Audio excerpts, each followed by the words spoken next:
the day-to-day, the habits you form around, or how you come to a certain conclusion. Right. Having that immersion mentally with these Apollo guys. Right. And then we have all these shuttle guys, and then what happens after this? We lose this brain power. Well, it's gone forever. Well, that's right. And the reason I really wrote the book, a lot of people say, well, Scott, why are you writing the book? Are you making money or make yourself feel like you're a big wheel or something like that? No, the really reason I want to do it is I have 2 children myself. They're 13 and 14 boys, and I want to inspire them. I want to be able to give the gift of inspiration that I received from my previous generation, my parents' generation. I had no dog in that race. They gave me landing on the moon as a gift. So what I did in line, I prepared myself with work ethic, craftsmanship, the desire to do the right thing. Then I actually parlayed that into an opportunity when my brother got out of the military and he got an opportunity to get on the shuttle program. I followed suit with him because I had the same work ethic. So within that opportunity, I was able to seize it. So I was inspired, the preparation that went with it as a teenager, and then I actually seized the opportunity. Now, here's what happened. I actually worked the adventure. Now, within that adventure, I was able to actually work my passion. If you remember, I carved my mother's broomsticks. What are you going to do with that passion? So I listened to the old guys, and they told me, hey, you got a passion. You'd better develop it because you're going to need that. Anyone can do 20 years anywhere, but beyond that, you better have a passion or you'll burn out. And they were right. What inspired? So what? Because the tank is obviously the most prominent part because it's so darn big. Right. Yep. What went off in your head that said, I've been carving those broomsticks. Maybe I should carve one of these. Well, what was the moment? Do you remember the moment you started carving? Yeah, I do. Of course, I'd carved other things. Plaques. People would retire. People would say, "Well, Phillips, we know you're a woodworker type of guy. Throw these plaques things together, or make a little pencil holder or something like that, just to give Bill an opportunity to say goodbye and whatever." So I would do that. But then one day we had somebody that passed away suddenly, and they wanted to present something very unique to the family, and so that was challenged to build a little shuttle model. So the day we came to deliver it to the family, as we opened up the box, they all started to cry, and that included the grandchildren. And so that really opened up my mind to think that these symbols, it wasn't because they were crying over my craftsmanship, they were crying over the symbol of the shuttle, what it represented. And it represented leadership, and it represented the good things of engineering that thing. So to this day, I know probably 20 years later, they still have it up on their mantle, and the grandkids are grown now and everything else. So these have become tributes now to an excellence that people who were associated with the shuttle are considered, belonging to the world's greatest workforce. That's why I really wrote the book, is to remind the American people that the shuttle program represented people working in the world's greatest workforce. And I was a privilege to be attached to these people. How many of these did you carve? How many to date? Mm-hmm. Over 350. Wow. Yeah. And how long does it take? It takes me 50 hours to make each one. Each one's a labor of love. Each one is unique and serial numbered. I have them located in museums around the country. C.F. Martin Guitar Company has one for their first American Guitar in Space exhibit, which took a guitar up in STS-62 back in 1994. So if you go to C.F. Martin Guitar Company in Nazareth, Pennsylvania, where they make the world's greatest guitars for 180 years, they actually have one of my shuttles made out of their wood in their museum. I have them at Marshall in the Heritage Gallery. I have a time capsule. So I want these pieces to remind the next generation that it's their turn coming up, and I'd like for them to reach out further than what we did. So I want to be inspirational. That's my job. This leap from, and this is why this commercialization of space thing, I think, is so important. Right. Something all of you guys knew at some point, just like the Apollo guys. I mean, at some point, the mission ends. Right. And for the shuttle, there had to be something else, and that's where we dropped the ball. We didn't go to the next thing. Right. We killed it when this administration came in. We can argue the politics of that. Right. But in general, and you're pretty straightforward here about all these politicians. They keep, as long as they can keep problems out there to solve. Right. Mm-hmm. We're not going to get any further. And this part, the fact that we depend on the Russians. Right. For getting to space, we depend on them for some of the hardware to do some of the things we do to defend the country. Right. we're losing something here, particularly all these people that used to work on the shuttle. We've got to go, the what next hasn't been answered here. Yeah, right, yeah. And commercialization's probably it, but Huntsville in particular's got to get in the game. Well, we're losing more than that. We're losing the soul of America when we're talking about it. You know, when you invest in your retirement, you're investing for the future. You're investing 6 to 10% of your base salary, or if you're able to save $5 a week, you're actually putting that forward to be able to help support yourself when you're in a retirement mode. America invests 7/10. I didn't say 1%. I said 0.7% of the monies that are spent in the government today are only put forth in an investment through NASA. And this what motivates people not in this country alone, but it motivates other people around. It inspires other people around the nations of the other countries. And so we need to foster that investment, and we don't need to be listening to these politicians that don't think we're an exceptional nation, because we are, in our space program, an exceptional nation. We put man on the moon, and we're also put at the international lion's share of the international station up, and we're motivating the next generation of technicians, and we're motivating the next element of teachers and STEM, science, engineering, and technology people. So we need a space program, a good, strong space program. I remember, you probably remember the date. I want to say it was 1980, I think, or somewhere in that. It was 80, 81 when the shuttle came here and flew over Huntsville. Well, yeah, the Enterprise. And I was over on and I was over on Cook Avenue at the Old Way Radio, standing in the parking lot, and we were and we weren't the only ones. Everybody standing out there looking at this thing, going, wow, that thing is something. Well, and just to, the historical perspective, that was 1977.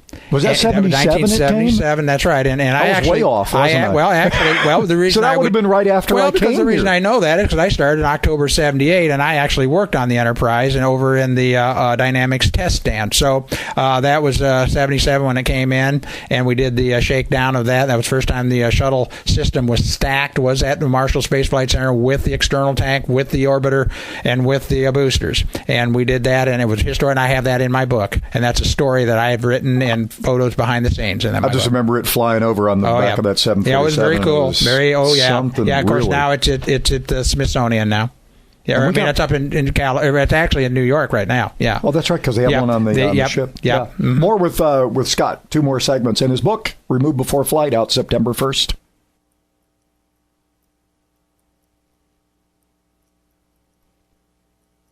It'll be August, end of the week, and we got a little cool down here today. Enjoy it. 81, the expected high, 65 Huntsville, 64 Decatur. Tomorrow, not bad either. Scott Shuttleman Phillips is with us. Removed Before Flight is his book, and he's got a publisher, and it's now coming out September 1st. Delayed because you were going to self-publish. Yeah, we were all ready to, of course, self-publish, and the fact that my lovely wife, and of course, she's a beautiful writer also. In fact, she co-wrote this book, and her name will be on the cover of the book. And I love my wife. Without her, this book would not have ever happened. The reality of it is, it would have been rattling in my head for the rest of my life, and so I owe her a lot. My boys also, Christian, Andrew, and Tyler, they were there supporting us for the last 3 years with this, and now we're going to take it as a family, and so that's where we're headed.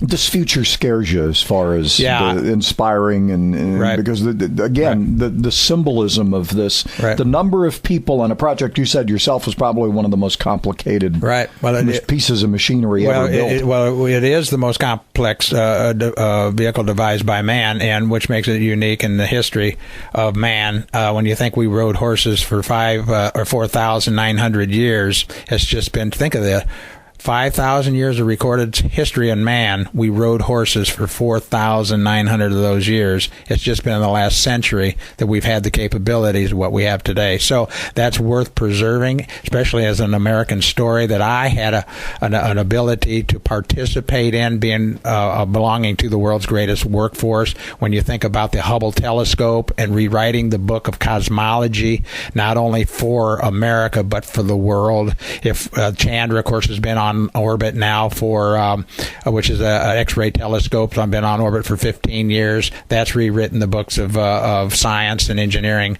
for not only America but for the world. So that's worth documenting. Building, the largest structure on low Earth orbit, the pharaohs of Egypt would have been knocked out with the thought of having that capability. So really, for 4,900 years, we rode horses, and so this last 100 years, we've had this ability to see a sunset from another planetary body, and that is Mars, and we've seen that through the rovers. So that's a wonderful thing I want for my future, for my two boys. I want a good future and a good paying jobs for the future generations after me. And we got to get on board here with this whole commercialization stuff in this area. Right. I keep fearing that we're kind of missing the boat there. Right. Anyway, he's going, and you're going to go on the road after September 1st as well. I want to talk about that a little bit in the next segment. Okay. Remove before flight. That's a little tag you pulled to get out of the tank. That's right. And he did it. And we'll, in fact, the book's built around that. Scott Shuttleman Phillips, one more segment on the Fred Holland Morning Show coming up.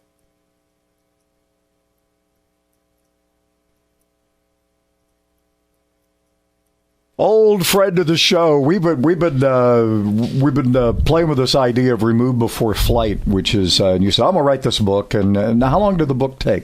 It took me 3 years. I actually started 33 years ago, but the actual ink to paper started about 3 years ago after I retired. It was one of the things on my bucket list to get done, and I'm glad I started it 3 years ago because it's now coming to fruition. Scott Shuttleman Phillips, memoir of a space shuttle team member, one of 20,000, do you say?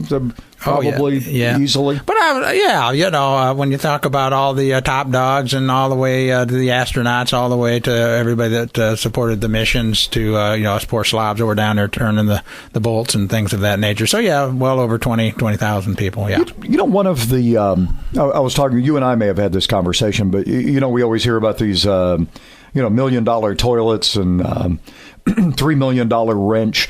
Right. And people say a lot of that. I hear from people that since those stories became sensationalized in the 70s and 80s, that there was a reason why you don't want a wrench that you bought at the hardware store not working when you're in space, right, or not working on it because it's been customized for something and it's got to have certain properties to be able to function. People don't understand that part, they don't understand the element of that, because when you're spending $10,000 a pound to loft things into space, everything has to work just right. And that's why we send the astronauts. We spend millions of dollars training these individuals. They're very special. I love every one of them because they're not only special in a sense of their technological abilities, but for their desire to put their lives on the line, and all of them did that. And that's the part of this that I hear from people is the reason we had manned space flight was because when something goes wrong, you need somebody to be able to think. Right. Who's up there? Well, that's absolutely right. And man's destiny is to explore. And the reality of it is, it would be hard to send a remote drone over during Columbus's time, and the Queen just sent a drone over here. It's not the same effect as a man coming over or a woman coming over and seeing the Grand Canyon for the first time and feeling, the beauty and seeing the beauty. So a drone can do just so much. The human element is very important, and that's what we strive for in our DNA is to explore, because it gives us much more potential and more opportunity.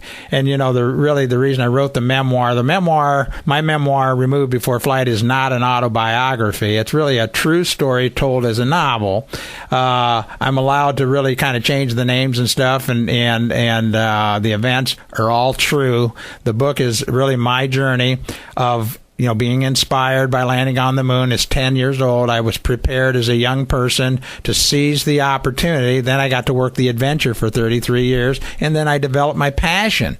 And then I went through the hardships that we went through in Challenger and Columbia. And then now I'm in my legacy level. I'm excited about this. So this is why we may do this thing where you do a little reporting from the road. I'd love to. Oh, that'd be fun. Because I want to find out what the rest... We know what we feel here about the space program, and you can run into people here who have no idea. Right. But when you get out there in the rest of the country where space isn't as big a deal, I'm interested to know how fascinating how fascinated people will be when Shuttle Man rolls into town in his van promoting this book about the space program. Here's the thing, Fred. A buddy of mine just told me that very thing. In fact, you're very right on the spot. It is not a message necessarily working on the space program. It's a message to tell people to follow their passions, study hard, and make something of their lives. It has not. The space shuttle was my ticket to ride. It was my training ground. It was my college. It was my school. It was all my people. So all I'm telling people out there is to follow your passion, study hard, and make something of your life. That's all I'm trying to represent. Yours, it was a shuttle tank. For somebody else, it might be in a commercial kitchen. I hope so. I hope so. Scott, always great seeing you. Removed Before Flight. It's out September 1st, and we're going to be chatting some more. And we'll talk about this road thing. That should be fun. Fantastic. Have a great day, my friend. You too, Fred. Thank you, sir.